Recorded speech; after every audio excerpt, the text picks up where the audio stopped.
मुनीर के बारे में कोई बात थी जो उधर मेंशन की गई थी सैफी साहब ने, वो जो आपने हदीस मैंने आपको पहले भी मेंशन किया, वो मादा मनविया वाली, उस हदीस के बारे में सैफी साहब ने वहां लिखा हुआ था और वो ये लगा के कमेंट और उसको लोगों को दिखा रहे थे। इस पे सैफी साहब ने कहा कि अगर मैं ये हदीस से साबित ना करूं तो मुझे कहना।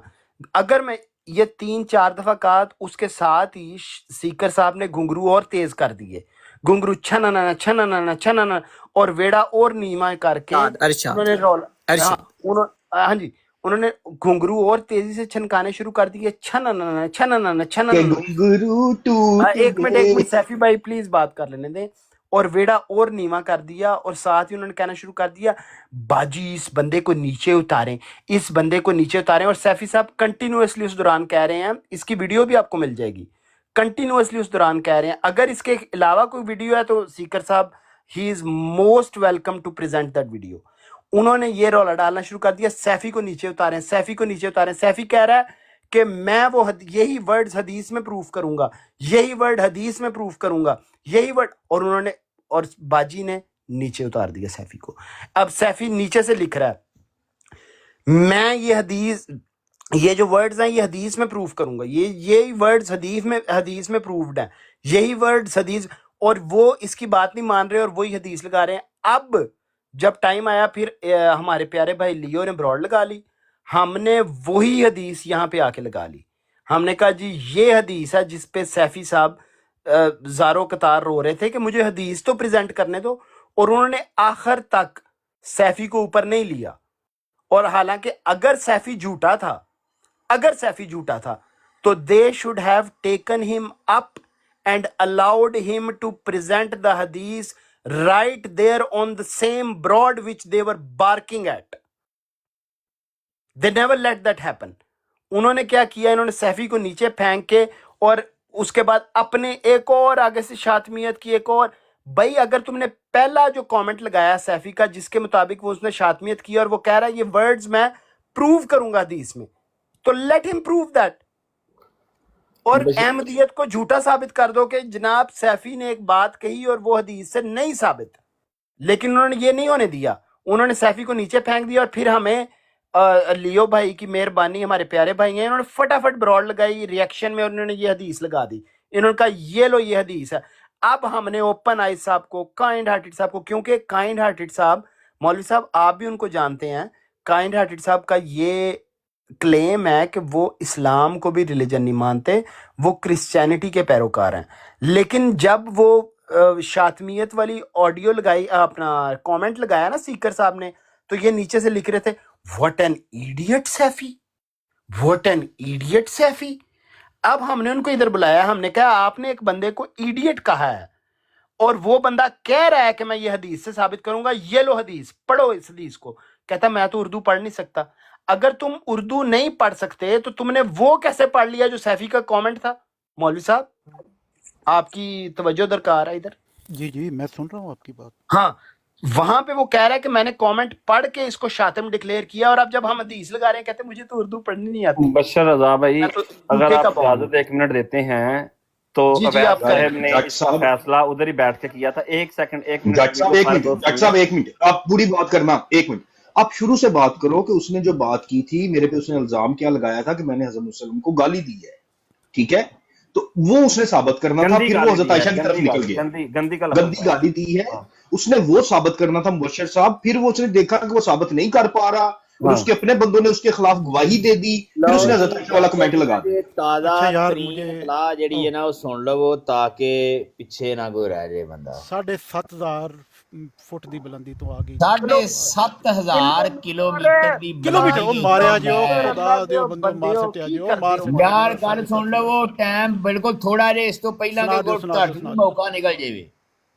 7,500 ਕਿਲੋਮੀਟਰ ਦੀ ਬੁਲੰਦੀ ਦੇ ਉੱਤੋਂ ਕਾਬ ਵੇਖ ਕੇ ਆਇਆ ਕਿ ਇੱਕ ਬਰਾੜ ਲੱਗੀ ਹੈ ਜਿਹਦੇ ਉੱਤੇ ਆਮਰ ਨਜ਼ੀਰ ਦੀਆਂ ਫੋਟੋਆਂ ਜਿਹੜੀਆਂ ਨੇ ਲੈਟਰੀਨ ਦੇ ਵਿੱਚ ਜਾਣ ਲੱਗੀਆਂ ਨੇ ਤੇ ਇਹਨਾਂ ਦਾ ਸਾਰਿਆਂ ਦਾ ਸ਼ਿਜਰਾ ਨਸਬ ਜਿਹੜਾ ਖੁੱਲਣ ਲੱਗਾ। ਇੱਕ ਉਸ ਬਰਾੜ ਦੇ ਉੱਤੇ ਲਾਲਾ ਜੀ ਬੈਠੇ ਨੇ, ਉਹਨਾਂ ਨੇ ਜਾਣਾ ਤੇ ਉਸ ਤੋਂ ਬਾਅਦ ਉਹਨਾਂ ਦਾ ਜਨਾਬ ਲਈ ਹਸ਼ਰ ਨਸ਼ਰ ਜਿਹੜਾ ਨਾ ਉਹ ਹੰਬੈਂਟੀ ਸਾਰੀ ਟੀਮ ਜਿੰਨੀ ਵੀ ਹੈ ਵੇ ਨਾ ਉਹਨਾਂ ਦਾ ਹਸ਼ਰ ਨਸ਼ਰ ਹੋਣ ਲੱਗਾ। शाहीन साहब एक मिनट गल सुनो, ਸ਼ਾਹੀਨ ਪੁੱਠਾ ਨਾ ਮਾਰੋ ਈਰਾਨ ਵੱਲ ਨੂੰ, ਸਾਡਾ ਮੁਕਾਬਲਾ ਇੰਡੀਆ ਵੱਲ ਨੂੰ ਹੈ ਫਿਲਹਾਲ। ਭਾਈ ਜਾਨ ਮੈਂ ਤੁਹਾਨੂੰ ਇਹ ਗੱਲ ਦੱਸੀ ਹੈ ਕਿ ਜਿਹੜੇ ਬੰਦੇ ਨੇ ਉਹਨਾਂ ਦੀ ਕਿਹੜੀ ਬਰਾੜ ਦਾ ਨਾਂ ਲੈਣ ਦੀ ਜ਼ਰੂਰਤ ਨਹੀਂ ਹੈ, ਉਹਦੀ ਵਜ੍ਹਾ ਹੈ ਕਿ ਫਿਲਹਾਲ ਅਸੀਂ ਜਿਹੜਾ ਕੰਮ ਕਰਨ ਦੇ ਮੈਨੂੰ ਪਤਾ ਹੀ ਨਹੀਂ ਹੈ ਕੋਈ ਵੀ। ਮੈਂ ਇਹ ਦੱਸਣਾ ਸਿਰਫ ਇਹ ਚਾਹਨਾ ਕਿ ਅਹਿਮਦ ਜੱਟ ਸਾਹਿਬ ਜਿਹੜਾ ਤੁਸੀਂ ਕੰਮ ਕੀਤਾ ਨਾ, ਇਹ ਮੈਂ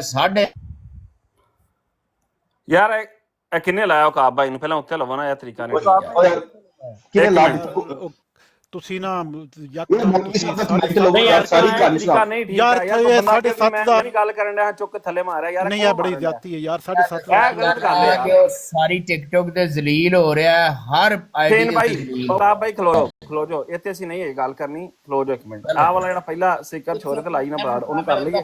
ਮੈਂ ਕਾਫੀ ਦੇਰ ਤੋਂ ਚੁੱਪ ਆ, 10 ਮਿੰਟ ਦਿਓ। ਇਹ ਕਰ ਫਿਰ ਲਿਓ ਭਾਈ ਸਭ ਤੋਂ ਪਹਿਲੇ ਇਹ ਕੰਮ ਕਰੋ, ਤੁਸੀਂ ਵੇਖੋ ਇਹ ਬੰਦੇ ਕੌਣ ਸੁੱਟ ਰਿਹਾ। ਪਹਿਲੇ ਤੇ ਇਹ ਦੱਸੋ, ਅੱਗੇ ਵੀ ਅਹਿਮਦ ਸਾਹਿਬ ਵੀ ਲੱਥੇ ਨੇ, ਇੱਕ ਦੋ ਹੋਰ ਲੱਥੇ ਨੇ, ਪਹਿਲੇ ਤੇ ਇਹ ਦੱਸੋ ਨਾ ਤਾਂ ਕਿ ਇੱਥੇ ਆਖਰ ਨਹੀਂ ਅੱਗੇ ਇਮਰਾਨ ਖਾਨ ਨੂੰ ਵੀ ਚੁੱਕ ਕੇ ਥੱਲੇ ਮਾਰਿਆ, ਮੈਨੂੰ ਮਾਰਿਆ, ਅਲੀ ਅਕਬਰ ਦਾ 3-4 ਵਾਰੀ ਮਾਈਕ ਬੰਦ ਹੋਇਆ। ਅੱਛਾ ਹੁਣ ਇਹ ਪੁੱਛੋ ਕਿ ਇਮਰਾਨ ਖਾਨ ਹੁਣ ਥੱਲੇ ਗਿਆ ਤੇ ਉਹਨੂੰ ਥੱਲੇ ਸੁੱਟਿਆ ਕਿ ਉਹ ਆਪ ਗਿਆ ਇਮਰਾਨ ਖਾਨ? ਨਹੀਂ ਮੇਰੀ ਗੱਲ ਸੁਣ ਲਓ, ਮੇਰੀ ਗੱਲ ਸੁਣ ਲਓ ਇੱਕ ਮਿੰਟ ਸਾਰੇ।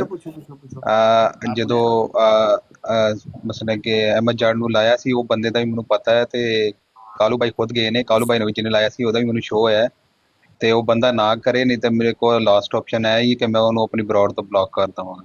ਬਿਲਕੁਲ ਯਾਰ, ਕਾਲੂ ਨੂੰ ਉੱਤੇ ਲਵੋ। ਕਾਲੂ ਕਿੱਥੇ ਗਿਆ? ਜੀ ਕਾਲੂ ਭਾਈ ਉੱਤੇ ਆ ਜਾਓ। ਮੈਨੂੰ ਉਹਨੇ ਮੈਸੇਜ ਆਇਆ ਟੌਪਿਕ ਦੇ ਉੱਤੇ ਰਹੋ ਯਾਰ, ਮੌਲਵੀ ਸਾਹਿਬ ਦੇ ਤੁਸੀਂ ਸਾਰੀ ਕਹਾਣੀ ਸੁਣਾ ਕੇ ਉਹਨਾਂ ਦੀ ਗੱਲ ਆਡੀਓ ਸੁਣ ਲਓ, ਉਸ ਤੋਂ ਬਾਅਦ ਗੱਲ ਕਰ ਲਿਓ। ਇਹ ਵੇਖੋ। अच्छा जी, ये मैं आपसे सिर्फ पूछ रहा हूँ, ये कौन है जी, किसने गाली का फैसला करना था? आप भाईजान 2 बोले थे माशाल्लाह, उठे जी माइक। देखो इसकी हालत यार, ये फिर बोलेगा।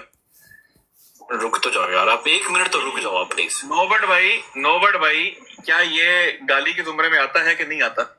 ये गाली है कि नहीं? आप इसका फैसला ना वैसे उसामा से करवाएं। मैं ये समझता हूँ अगर आप मुझसे ईमानदारी से पूछते हैं तो लिखा है कि आप अपने नबी की कैसे इज्जत करते हो, कहते हो कि उन्हें औरतें बहुत पसंद थी, तो ये इल्जामी तौर पे कह रहे हैं कि आप कैसी इज्जत करते हैं कि उनको मतलब मैं समझता हूँ कि ये नहीं आता, मतलब ये गाली के जमरे में नहीं आता। ਸਿਕਰ ਛੋਰਾ ਜੀ, ਇਸ ਤੋਂ ਵੱਡੀ ਚਪੇੜ ਮੈਂ ਨਹੀਂ ਸਮਝ ਸਕਦਾ ਕਿ ਤੁਹਾਨੂੰ ਕੋਈ ਪੈਰਾਂ ਤੇ ਵੱਜਦੀ ਹੋਵੇ ਔਰ ਤੁਹਾਡਾ ਆਪਣਾ ਬੰਦਾ ਤੁਹਾਡੇ ਮੂੰਹ ਤੇ ਝੰਡ ਮਾਰੇ। ਠੀਕ ਹੈ ਅਵੈਸ, ਇਹ ਮੈਸੇਜ ਬਾਰ-ਬਾਰ ਚਲਾਓ, ਇਹ ਮੈਸੇਜ ਬਾਰ-ਬਾਰ ਚਲਾਓ, ਇਹ ਬੜਾ ਮਜ਼ੇਦਾਰ ਮੈਸੇਜ ਸੀ, ਇਹਨੂੰ ਬਾਰ-ਬਾਰ ਹਰ ਬ੍ਰੇਕ ਤੋਂ ਬਾਅਦ ਬ੍ਰੇਕ ਬੜਾ ਨਾ ਉਹਨੇ ਸਮਝਿਆ ਇਹ ਵੀ ਕੋਈ ਅਮਨ ਨਜ਼ੀਰ ਦੀ ਟੀਮ ਹੈ ਤੇ ਅਮਨ ਨਜ਼ੀਰ ਵਾਂਗੂ ਨਾ ਪੂਰਾ ਇਨਸਾਫ ਕਰਨਗੇ ਤੇ ਜਿਹੜਾ ਨਾ ਰਾਈਟ ਕਰੇਗਾ। ਬਹਰਾਲ ਇਸ ਅਵੈਸ ਨੂੰ ਵੀ ਕ੍ਰੈਡਿਟ ਹੈ ਕਿ ਅਵੈਸ ਨੇ ਗੱਲ ਹੱਕ ਸੱਚ ਦੀ ਕੀਤੀ ਹੈ। ਉਹਨੇ ਪਹਿਲਾਂ ਉਹ ਡਰਿਆ ਥੋੜਾ ਜਿਹਾ, ਉਹਨੇ ਕਿਹਾ ਮੇਰੇ ਕੋ ਫੈਸਲਾ ਨਾ ਕਰਾਓ, ਮੇਰੇ ਕੋ ਕਰਾਓਗੇ तो बिस्त होगे। ठीक है, दोबारा सुनो, आगे चलें। म्यूट लगा लें।